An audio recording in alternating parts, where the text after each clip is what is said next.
Everyone welcome back to an video. तो आज हमने जर्मिनेशन ऑफ सीड पढ़नी है कि सीड कैसे जर्मिनेट करता है।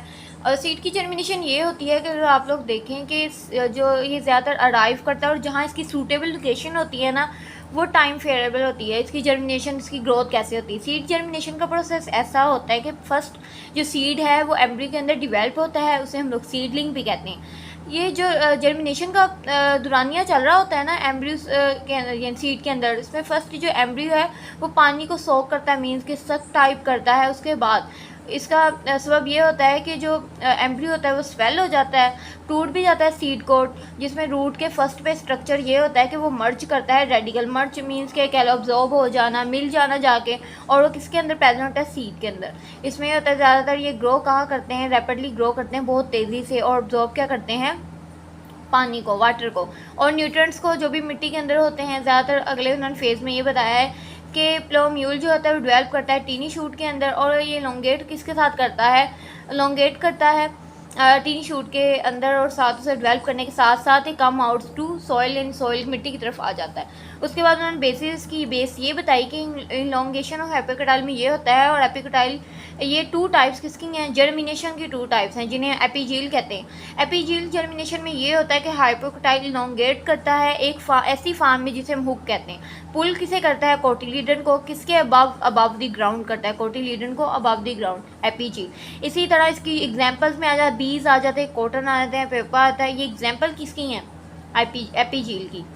इसी तरह हाइपोजील, जैसे हमने एपिकोटाइल और हाइपोकोटाइल पढ़ा था ना, इसी तरह सेम ये प्रोसेस है, बस थोड़ा सा डिफरेंट है। उसमें शूट न्यू मिचोड़ आ जाते हैं एम्ब्रियो, उसमें अबव और बिलो अटैच होता है, इसमें अबव ग्राउंड है और बिलो ग्राउंड है। तो आप लोग देखें तो एपिकोटाइल के बारे में, हाइपोजील के बारे में ये बताया कि इसमें एपिकोटाइल इलोंगेट करता है फ्रॉम दी हुक, और इसमें टाइप जर्मिनेशन की जो कोलिडन जो स्टे अंडरग्राउंड, इसमें पी मटर, mine's and coconut germinate in this way, ये सारा प्रोसेस होता है। ठीक है, ये इसका इतना सा स्ट्रक्चर है। उसके बाद इसकी कंडीशन बताई गई है, वो हम पढ़ेंगे।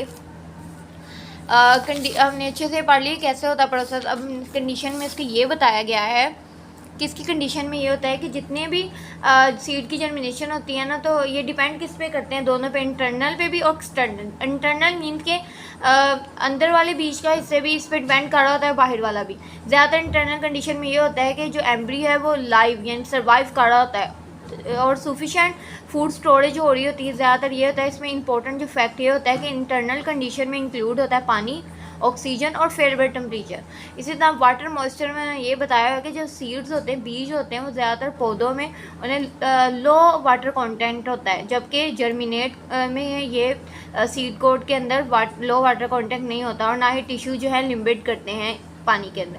ज़्यादातर उन्होंने कहा है जो पानी ये अब्जॉर्ब करते हैं किसके, जब डाइजेशन का प्रोसेस या स्टोर फूड हो रहा होता है ना सीड कोट के अंदर, तो पानी को क्या किया जाता है, अब्जॉर्ब, जज़ब कर लिया जाता है। जब फूड स्टोर हो रहा होता है, डाइजेस्ट हो रहा होता है, हजम हो रहा होता है, ये हेल्प किस में करते हैं, हाइपोकोटाइल और एपिकोटाइल की इलोंगेशन में। अगर ऑक्सीजन देखें, एक इम्पॉर्टेंट पार्ट है किसका, essential for respiration of embryo, जो एक एम्ब्रियो सेल है उसके लिए इम्पोर्टेंट कह लें कि बहुत ज़रूरी है ऑक्सीजन।